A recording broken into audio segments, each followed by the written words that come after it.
नमस्कार दोस्तों, स्वागत है आपका हमारे YouTube चैनल में। दोस्तों, जैसा कि आप जानते हैं कि बिहार स्टेट 2024 की परीक्षा 18 तारीख से होने वाली है, जिसमें आर्ट ऑफ टीचिंग जो कंपलसरी सब्जेक्ट है, जो सभी के लिए कंपलसरी है, उसका सेट नंबर 3 लेकर के हम आपके सामने मैराथन में उपलब्ध हैं। तो आज सेट नंबर 3 पे बात करेंगे। मैराथन क्लास का set number 1, set number 2 already मैंने करा चुका है। आई बटन में आपको लिंक मिल जाएगा और वीडियो के लास्ट में भी आपको वीडियो का एक टेम्पलेट दिखाई देगा, तो आप उस सेट 1 और सेट 2 को भी जरूर देखें। यदि चैनल पर नए हैं तो सब्सक्राइब करें, बेल आइकन को दबाएं और गेट नोटिफिकेशन पर ऑल आइकन दबाने से, बेल आइकन दबाने से आपको लेटेस्ट नोटिफिकेशन आपको बिना सर्च किए पता चल जाएगा। हमारे प्लेलिस्ट में जाकर के आप स्टेट 2024 के प्लेलिस्ट में जाकर के भी ये सारी वीडियो देख सकते हैं। और पसंद आ रहा हो तो वीडियो को लाइक करें, शेयर करें और कमेंट करें। यदि कोई सुझाव हो, यदि कोई दिक्कत आपको हो तो हमें राय दें। आपका राय हमारे लिए सर्वोपरि है। तो चलिए शुरू करते हैं। आर्ट ऑफ टीचिंग जो कंपलसरी है, ये 50 नंबर का होता है, जिसमें से 30 क्वेश्चन सीधे सीधे आर्ट ऑफ टीचिंग से और 10 क्वेश्चन जनरल स्टडीज से, 10 क्वेश्चन में 5 मैथ और 5 रीजनिंग से, कुल 50 क्वेश्चन। चलिए सबसे पहला सवाल लेते हैं, क्रिया आधारित अधिगम क्या है।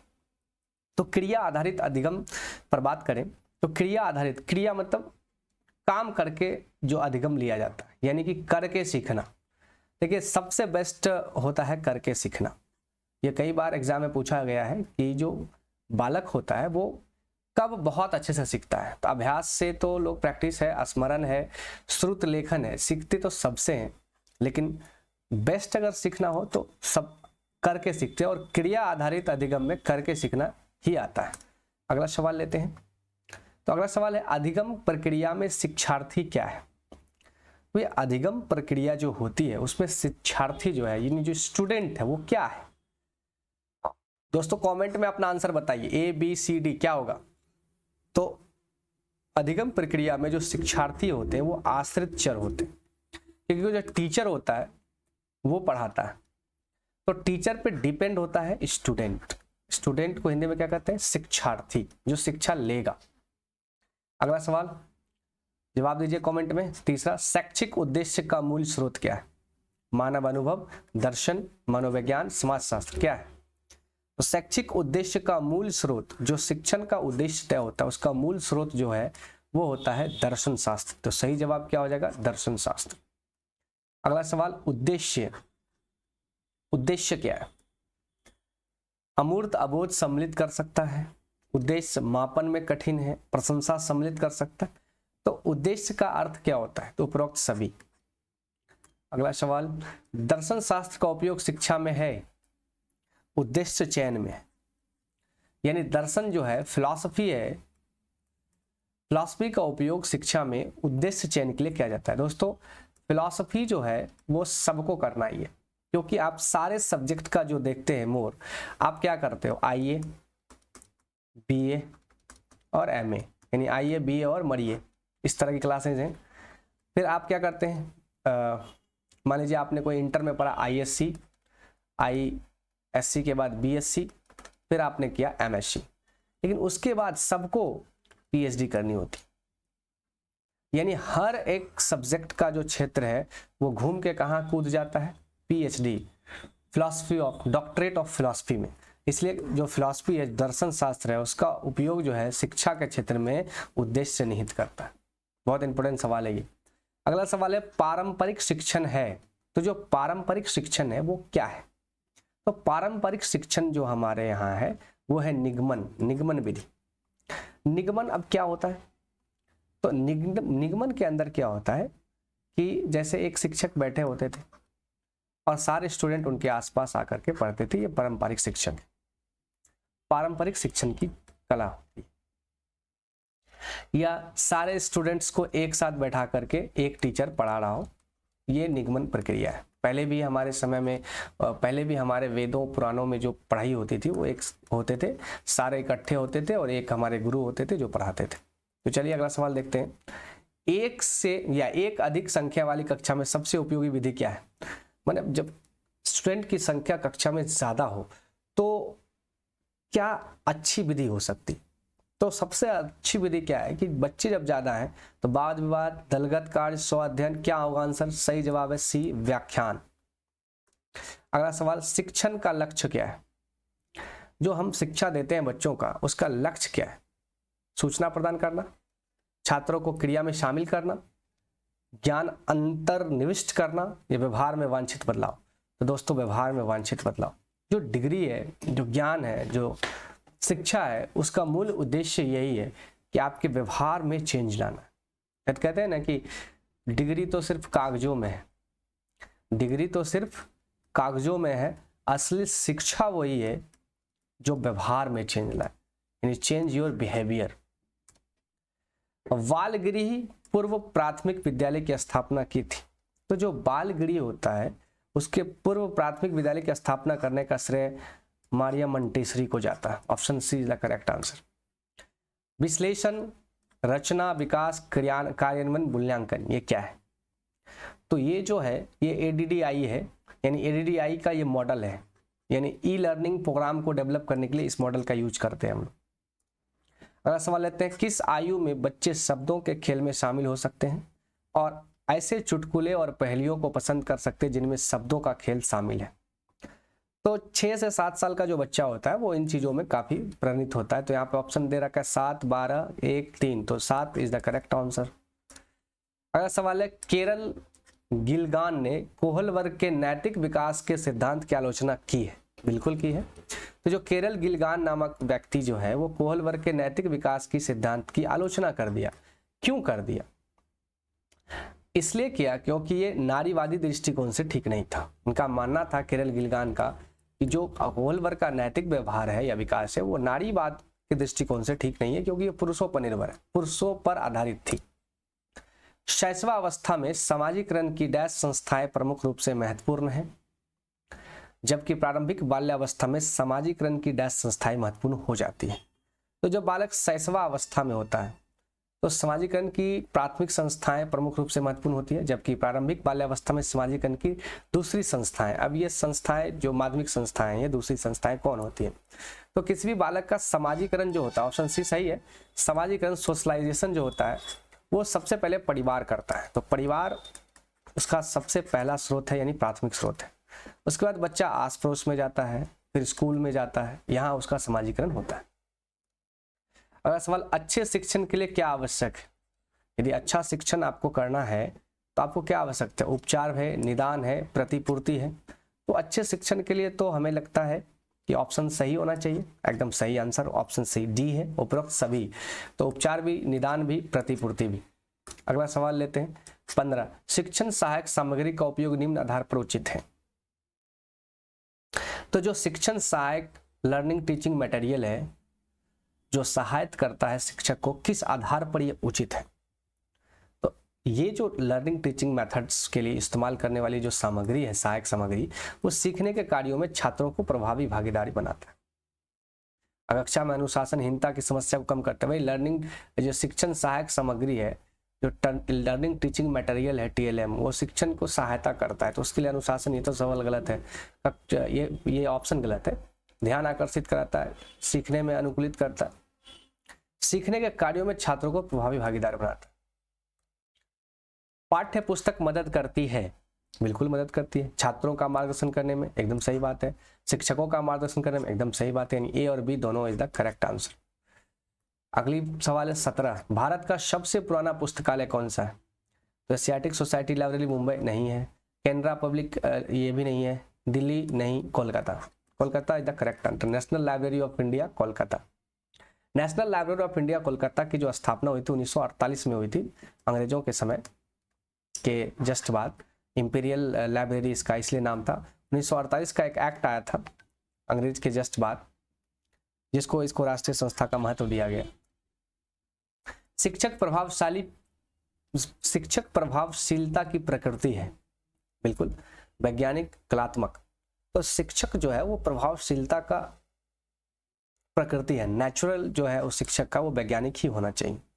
कलात्मक नेचर उसका वैज्ञानिक होना चाहिए, यानी वैज्ञानिक दृष्टिकोण होना चाहिए। कलात्मक तो वो पढ़ाने के दरमियान होता है, लेकिन उसका जो नेचर है वो नेचर पूछ रहा है। ये नहीं पूछ रहा है कि शिक्षक होना कैसा चाहिए, होना चाहिए तो दोनों होना चाहिए, लेकिन शिक्षक का जो नेचर है वो बिल्कुल होना चाहिए वैज्ञानिक। शिक्षक को मित्र, दार्शनिक और मार्गदर्शक वाक्यांशों द्वारा महिमा मंडित किया जाता है, क्योंकि वह छात्रों को मानवता के उच्च मूल्य से अवगत कराते हैं। वो एक महान देशभक्त हैं। ए और बी दोनों, इनमें से कोई नहीं। भाई ये सब तीनों के तीनों ऑप्शन गलत हैं। Option A is the correct option. वह छात्रों को मानवता और उच्च मूल्य से अवगत कराते हैं। अगला सवाल है, शिक्षण अधिगम प्रक्रिया में शिक्षक महत्वपूर्ण भूमिका निभाता है, किसके रूप में? जो शिक्षण अधिगम प्रोसेस होता है, लर्निंग टीचिंग प्रोसेस, उसमें जो टीचर होता है वो किसकी भूमिका में होता है? तो सहायक के रूप में होता है, सुविधादाता के रूप में होता है, फैसिलिटर के रूप में होता है। सलाह क्या होता है? सहभागी नहीं, सहभागी तो उसका दोस्त होता है। सही आंसर सहायक के रूप में। अगला सवाल, एक अच्छे मूल्यांकन में डैश होता है। एक अच्छे मूल्यांकन में वैधता, व्यक्तिनिष्ठता, पक्षपात क्या होता है बताइए? ऑप्शन सही उत्तर दीजिए। वैधता होनी चाहिए, वैलिडिटी एकदम बेहतर होना चाहिए, वैध। क्लियर? एक अच्छे मूल्यांकन में क्या होना चाहिए? वैधता होनी चाहिए।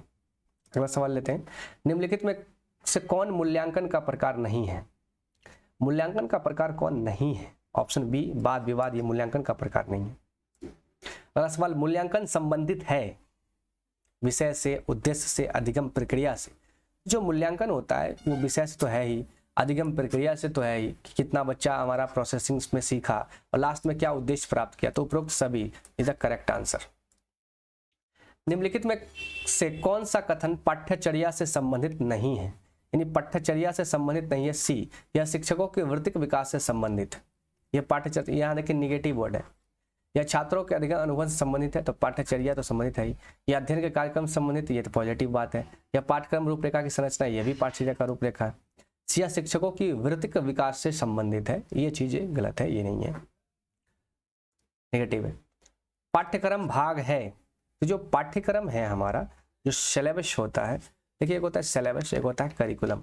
पाठ्यचर्या और पाठ्यक्रम, तो जो पाठ्यक्रम है वो किसका भाग है? तो पाठ्यचर्या का ही भाग है। पाठ्यचर्या यानी कि करिकुलम, करिकुलम का ही एक भाग है पाठ्यक्रम यानी कि सिलेबस। करिकुलम क्या होता है? तो करिकुलम में सारे चीज को शामिल करते हैं। जो स्कूल की व्यवस्था है, जैसे स्कूल में परेड कराना है, स्कूल में घुमाने ले चलना है, बच्चों को आज ये कराना है, ये प्रोग्राम कराना है, सब कुछ शामिल होता है पाठ्यचर्या में, जिसे करिकुलम कहते हैं। जैसे सीबीएसई करिकुलम्स में जब आप पढ़ते हैं तो उसकी, जैसे बच्चों को आर्ट सिखाया जाता है, कला सिखाया जाता है, नाचने गाने के लिए सिखाया जाता है। उसके बाद जो सिलेबस की बात करते हैं पाठ्यक्रम की, तो पाठ्यक्रम वो चीज़ है जो पढ़ाई करनी, सिर्फ पढ़ाई, जैसे किताब में कौन सा चैप्टर होगा, क्या होगा, नहीं हुआ, ये पाठ्यक्रम है। तो पाठ्यचर्या का एक हिस्सा है पाठ्यक्रम। चलिए, मोस्ले ने मानव आवश्यकताओं को कितने भागों में बांटा था? तो जो मोस्ले साहब थे वो मानव आवश्यकताओं को 5 भागों में बांटे थे। बी ऑप्शन से करेक्ट आंसर। सीखना एक स्वाभाविक क्रिया है, बिल्कुल। जीवित प्राणी में, लड़का में, लड़की में, भाई लड़का और लड़का केवल क्या जीवित प्राणी, सभी जीवित प्राणी सभी सीखते हैं, स्वाभाविक प्रक्रिया। इनमें से कौन सा शिक्षण अधिगम में कोई भूमिका अदा नहीं करता? शिक्षण अधिगम में कोई भूमिका अदा नहीं करता। पारंपरिक वर्ग से कक्षा, शिक्षकों का अनुभव, अधिगम अनुभव, जातिगत अनुभव। तो भाई सही बात है, तो जो इसका आंसर होना चाहिए वो जाति से क्या लेना देना है? अधिगम में कोई भूमिका जाति से क्या है? जातिगत अनुभव होने से अधिगम में कोई भूमिका नहीं है। शिक्षकों का अनुभव है, सही बात है। अधिगम अनुभव है, पारंपरिक वर्ग कक्षा का अनुभव है, सही है। आयामी शिक्षण सामग्री यानी डायमेंशनल शिक्षण सामग्री, जो जिसका यूज हम लोग बहुत उपयुक्त करते हैं।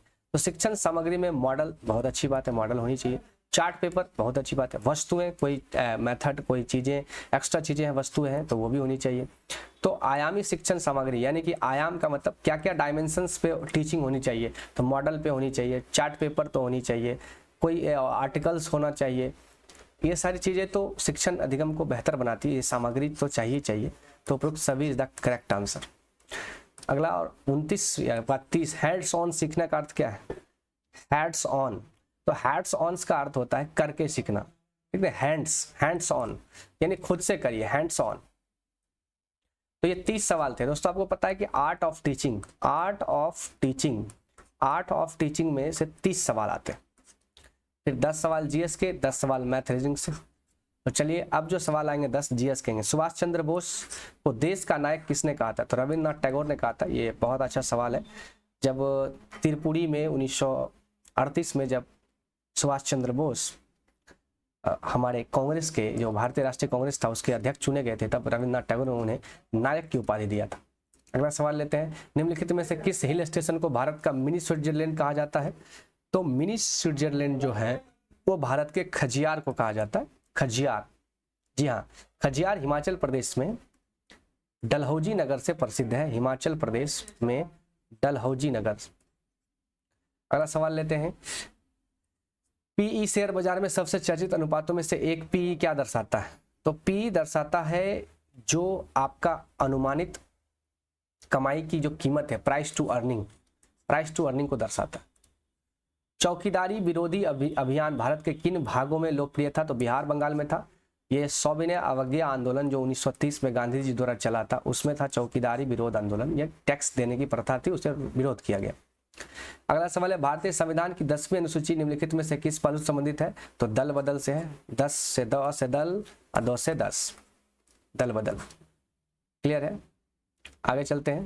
देखिए 10 दल बदल क्लियर है। आगे चले। 11वीं पंचायत है और 12वीं है नगर निकाय। अगला सवाल लेते हैं 36, रामा प्रत्येक शाम को अपने दोस्तों के साथ क्रिकेट खेलता है। वह क्रिकेट खेलने में कौन सी ऊर्जा उपयोग करता है? भाई ध्वनि ऊर्जा, प्रकाश ऊर्जा, रासायनिक ऊर्जा, मांसपेशी ऊर्जा। The correct option. 37, निम्नलिखित में कौन सी असम में खाए जाने वाले चावलों की एक सामान्य किस्म है जो पकने के बाद चिपचिपे स्टिक हो जाती है? तो बोरा चावल। तो जीएस है, डायरेक्ट याद करना।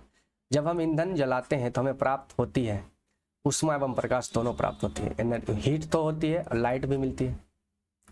अगला सवाल है, सांपों के बारे में निम्नलिखित कथनों पर विचार कीजिए। वो निम्नलिखित में से गलत कथन को चिन्हित कीजिए। यानी गलत कथन को बताना है दोस्त। तो वे अपना शिकार को चबाकर खाते हैं, ये गलत है। वो सीधा चबाकर निगल जाता है। वो सीधा क्या करता है? निगल जाता है। वो भोजन शिकार को पूरा निगल जाते हैं, सही बात है। सांपों के दांत नुकीले होते हैं, ये भी सही है। जहरीले सांपों को डसने वाले दांत होते हैं, ये भी सही है। ये गलत बात है। वो चबाकर नहीं खाता है, वो निगल जाता है। गुजरात के सापेक्ष उत्तर प्रदेश और आंध्र प्रदेश की क्रम स्थितियां क्या होगी? तो गुजरात, देखिए भारत का जो नक्शा है, अब यहाँ पे तो ऐसा रफली अगर खींचे तो ये वाला गुजरात एरिया है, और ये कह रहा है गुजरात के सापेक्ष उत्तर प्रदेश और आंध्र प्रदेश। उत्तर प्रदेश आपका यहाँ पर है और आंध्र प्रदेश इधर है। तो कुल मिलाकर बात है कि ये हो गया उत्तर, गुजरात के सापेक्ष जगह थी, ये नॉर्थ हो जाएगा साउथ, है ना। लेकिन ये नॉर्थ के साथ साथ पूरब भी है, तो इसके सापेक्ष, तो इसके साथ से इधर तो पश्चिम हो जाएगा, इसके साथ से पश्चिम, पूरब इसका इधर हो जाएगा, इधर पश्चिम और उत्तर। तो ये यहाँ पर जो गुजरात है, तो इस गुजरात के यहाँ पर ये यूपी, तो ये हो गया पश्चिम और साथ में हो गया उत्तर, तो उत्तर पश्चिम और ये हो गया दक्षिण पश्चिम। तो सही जवाब बी। तो 40 सवाल पूरे हुए। अब आगे जो 5 सवाल होंगे वो मैथ्स के होंगे और 5 सवाल होंगे रीजनिंग के। तो मैथ और रीजनिंग तो आप बनाते हैं, इसे बनाइए।